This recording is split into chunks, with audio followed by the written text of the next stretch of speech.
Welcome back to Careers at the End of the World. I'm your host, Jenn Walker Wall, resume writer, career strategist, and founder of Work Wonders Careers.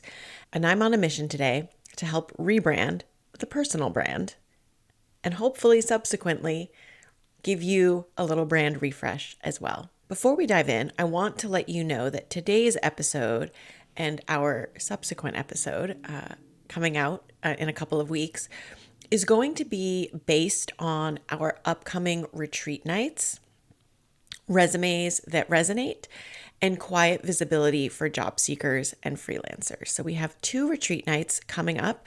And actually, I just hosted our first one last night.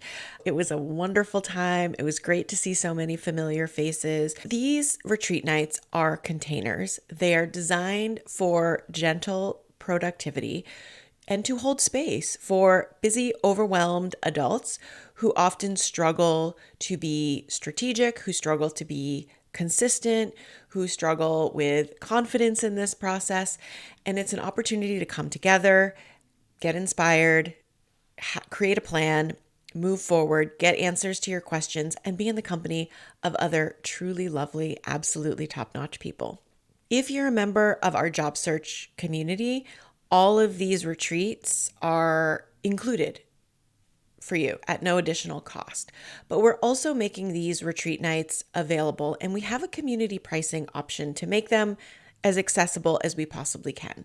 So if you're interested in joining us and spending some time to get clear and to get focused and to get some work done in, like I said, the most gentle way possible, please check out the show notes for those links. Tickets are still available, and we would love to have you join us. I've been doing a lot of thinking lately about the idea of a personal brand and thinking both about how important it is as your career develops and evolves to have areas of expertise, to have strong skills that you are known for, how helpful that is, how easy it makes opportunities to come your way. And the idea of like, who wants a personal brand? Not me. I don't want to think about myself as a product.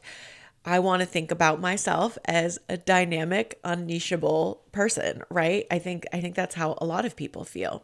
A lot of the folks that come to me, I always kind of say like I attract a lot of workhorses and not show ponies, just to use that expression, because I think that that's what a lot of us are hoping for, that our hard work will speak for itself. But I don't know that that's how that works. I really don't. I think sometimes it works out that way where we develop a strong, clear reputation and that it acts as a magnet attracting opportunities. And the truth is, if you don't intentionally cultivate a personal brand for yourself, you'll have one. You'll have whatever it defaults to. And that may be fine. But I think what's a lot more likely is that we need to intentionally cultivate and remind people what we do, how we approach our work, what our overlapping areas of skills and values and interests are. There's something about having a personal brand that feels very insincere to people. It doesn't feel dynamic or flexible or authentic to who they are. And that's so legit. I think it is a very weird concept, but in practice, I think it's so helpful. One of the things we talked about in last night's retreat was these two early phases in our job search and career change framework, which is reflection followed by revision. And the reason that these both are important, but that they're different, is because the reflection piece is the behind the scenes. It's the place where you get to tell the truth. We're not really concerned about outside readers at this point. This is just a place to process, to think, to let things settle, to come to our own conclusions, to work through challenges, to say out loud things that probably we can't or shouldn't say out loud as we job search. And then the revision piece is where we come up with those external stories we are willing to share that help us convey our story, our expertise, all those things. And the revision work is actually personal branding work. It's the same thing. And it is a critical piece for a job seeker, for a professional in growth mode.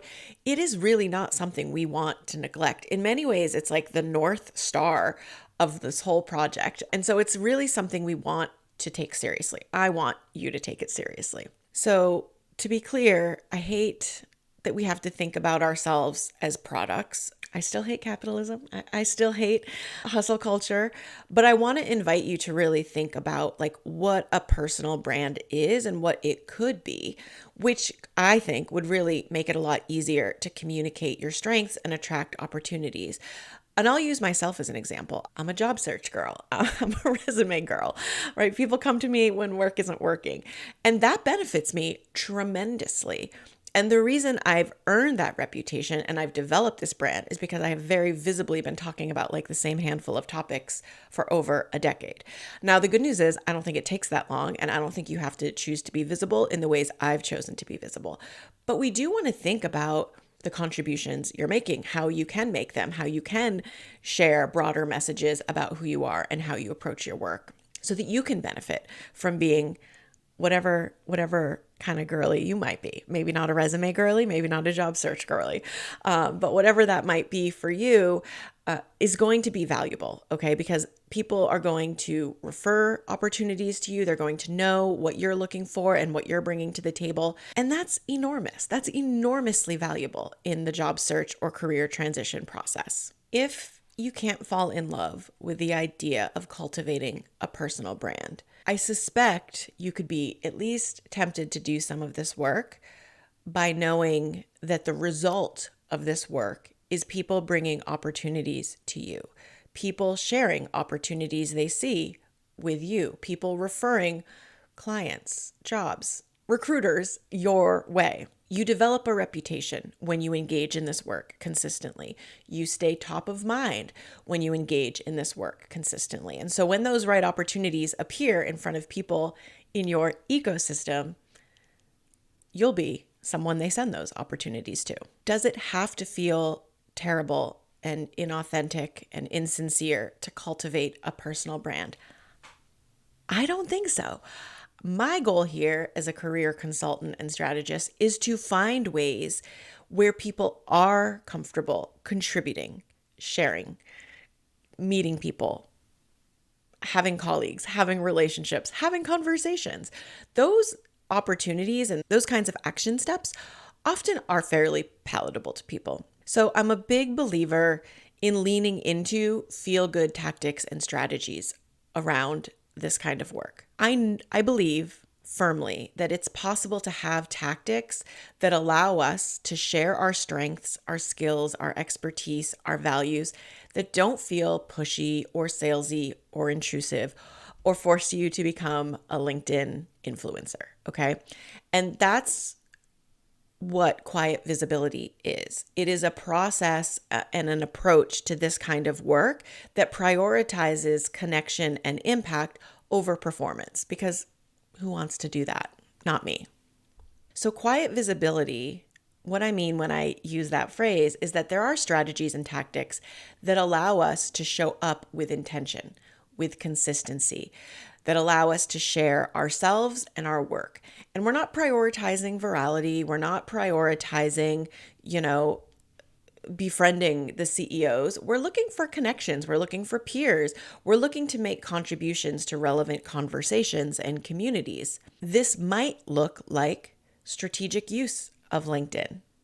My whole next episode is going to be about LinkedIn and quiet visibility because there's a lot to take advantage of there. If you are self-employed or freelancing, I think this can also look like referral marketing, which is, to me, that's like the backbone of my business. Having memberships to professional development communities can be very helpful for people because it puts you right in the mix with all kinds of folks you can be in conversation and collaboration with. You can also do truly like visible things, louder than quiet, if that's of interest to you. You can have speaking engagements. You can become a leader and develop a reputation in your field. You can also mentor, more junior folks in your field. So there's all kinds of tactics here that can help us raise awareness about ourselves and our skills and our expertise. And I suspect there's something for just about everyone here that works for them in terms of generating some quiet visibility. This approach tends to work with introverts, perfectionists, and mission-driven folks. You know, my trifecta. Y'all know who you are. It lowers the bar to entry, right? And I think that that's really important. You know, when we think of personal brands, it's very easy to picture something 2015, 2016 girl boss, highly curated, but you can show up in a more organic and casual way, and it can still count. Like that work is fine. We can show up as ourselves in a variety of contexts where we can find connection and community. There are also short-term and long-term benefits to this work. So if you engage something like joining a professional development group, the immediate benefits are new people, new connections, new potential referrals and folks that can help you find your next role, but also new skill building. There's often workshops and webinars involved in these kinds of professional development. And the long-term investment can look like those things tenfold, right? Like you're going to continue to meet people the more often you show up. You're going to be able to expand the number of folks that you are able to connect with for referrals and sharing job information and that sort of thing. So I think we want to engage ideally where there is some kind of short-term and long-term reward. I think that makes a lot of sense for job seekers who really never want to think long term. We want this process to be over with. But if you're in business for yourself, if you're a freelancer, if you're self-employed, then showing up in these places for long periods of time can yield very deep, reciprocal, high quality relationships. If you're someone who wants to be loud, if you want to be posting on LinkedIn, you can do that. If you want to be a speaker, you can do that.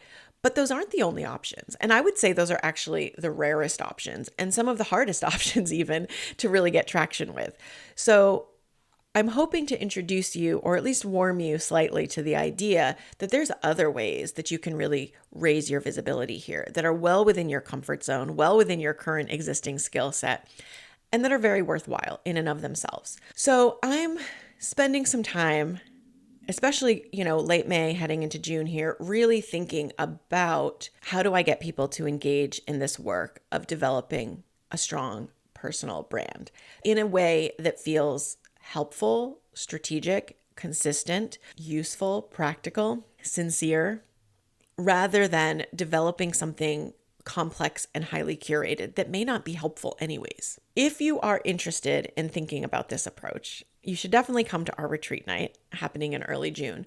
But let me offer some quick tidbits here. I want you to start thinking about your through lines. So I have a podcast episode about resume advice you're not likely to hear anywhere else. And one is this concept of through lines, which are these themes that sort of run through our career trajectory that may or may not be obvious to folks on the outside. Okay. So sometimes they're values, sometimes they're skills, sometimes they're interests, but really looking along those lines and starting to think about what are your through lines and what are some ways that differentiates you as a potential candidate. Maybe there are skills there with communities that you can tap into, areas of expertise that you can maybe start to share in some kind of way. I also want you to think about your own goals. Like, what would be the purpose of doing this work for you? I think it's important to have some clarity over that. Otherwise, this is just going to seem like work. It's just going to seem like another thing that you have to do, when in fact, I think it's an opportunity to really think short and long term.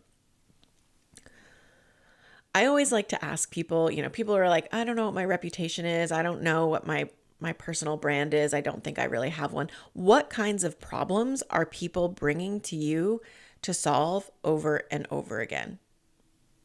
That's your personal brand. That is your reputation, right? And so maybe it's helpful to think of it that way. What are the problems you're asked to solve on a regular basis? Another piece that's often important for the folks that I'm working with is, what do you want to be known for? Sometimes people feel very stuck, very pigeonholed in the work that they've done, and they want to change directions. And so we need to think really intentionally, and we need to give this a little time. Sometimes this isn't always clear immediately. How can we expand people's notion of you? How can we demonstrate that you have different experience, that they're less familiar with, or different interests. And there are some very easy to implement quiet visibility tactics. Quite frankly, in the vein of low-hanging fruit, this is actually an easier problem to solve than I think a lot of people think. But it often feels enormous because I see a lot of clients who like, yeah, my friends send me job postings or my colleagues send me job postings, but they're for something I don't want to do anymore, something I've been really good at and have a reputation for, but I need to shift gears. So we need to think thoughtfully, but this is not impossible work. This is absolutely things that we can chip away at days, weeks, months of time. So the sooner you start, the sooner you'll get the results you're looking for. And some reminders for folks who struggle with the idea of self-promotion, which is actually something that came up in the retreat night last night. I never think about myself as doing self-promotion. What I do want to do is educate. What I do want to share is support and encouragement and tips and tactics. And so I've organized all my visibility work around being useful and sharing information and sharing strategy and sharing insight. Showing up in this way has been very, very helpful for me, and framing it around making a contribution and communicating what I know and my experience and what I'm seeing, that's been valuable enough. Another thing that I think is really helpful is to share other people's work. Like, you don't always have to be sharing your own. You can cheer other folks on. You can become a resource for folks in your field. There's ways to share practices and insights, even bringing people together and making introductions of other people, having conversations, having meetups. All of this is very much in the realm of brand building for folks. And you're doing a service, essentially, right? You're showing up for peers, you're showing up for colleagues. And then finally, I always like to say, with anything, you want to make space for some experimentation. Like, you don't really know what's going to work.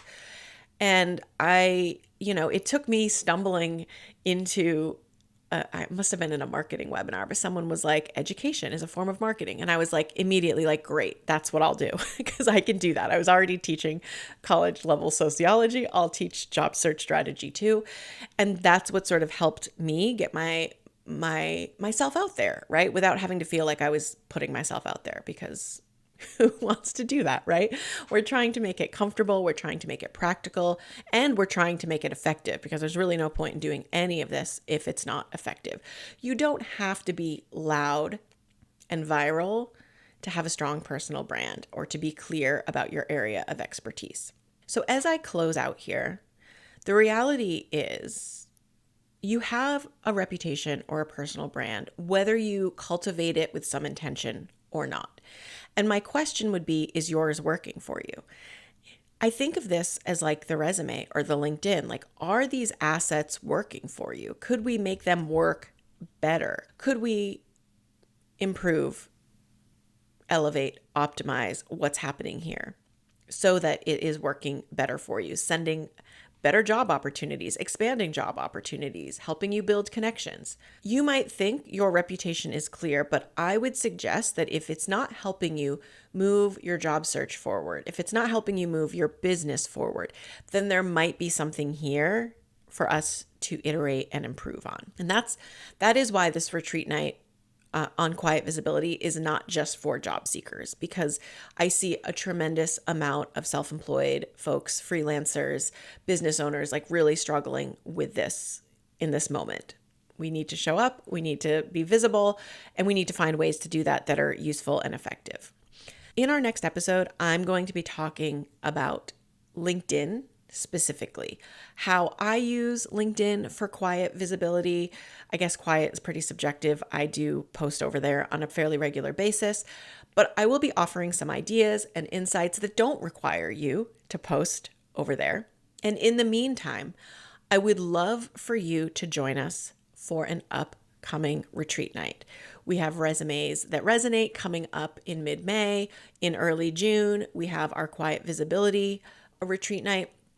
And this is going to be a great time to like hit refresh and reset on the resume that is forward facing and needs to work for you in this moment, probably more than it ever has before. And also how we're connecting, how we're communicating, and to create some space to identify tactics that we're excited to implement, that we're excited to share. That's the sweet spot for me, is helping people figure that out. Speaking of quiet, I have also not spoken about this too much, mostly just because, this year has gone off the rails for many people. I don't think I'm alone. I introduced services for side hustlers, freelancers, and business owners earlier this year. And if you are self-employed or a business owner and you are struggling with clients and marketing right now, or if you have been thinking about using this time as an opportunity to start a side hustle, please visit workwonders.com, check on Work With Us, and you can take a look at those options. I can link to them in the show notes as well. Thank you for listening to my soft pitch on leveraging your personal brand, cultivating it, rethinking it, and rethinking how you think you might have to do it, because you've got options. They're good options. And I think there's something here in these options that will both help you meet your goals and feel pretty good to implement. And if you'd like to talk more about that, make sure you join me and you grab a ticket. The replay will be available, so if you can't join us live, you're absolutely welcome to purchase a ticket and watch the replay.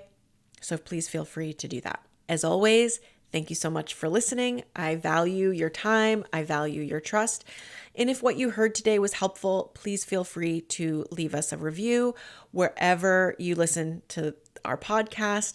If you know someone in your network that would benefit from hearing this, please feel free to pass this on. I would really appreciate your help. I'd love to have more listeners to Careers at the End of the World, and you guys help make that possible. So thank you so much, and I'll see you in a couple of weeks. Take care.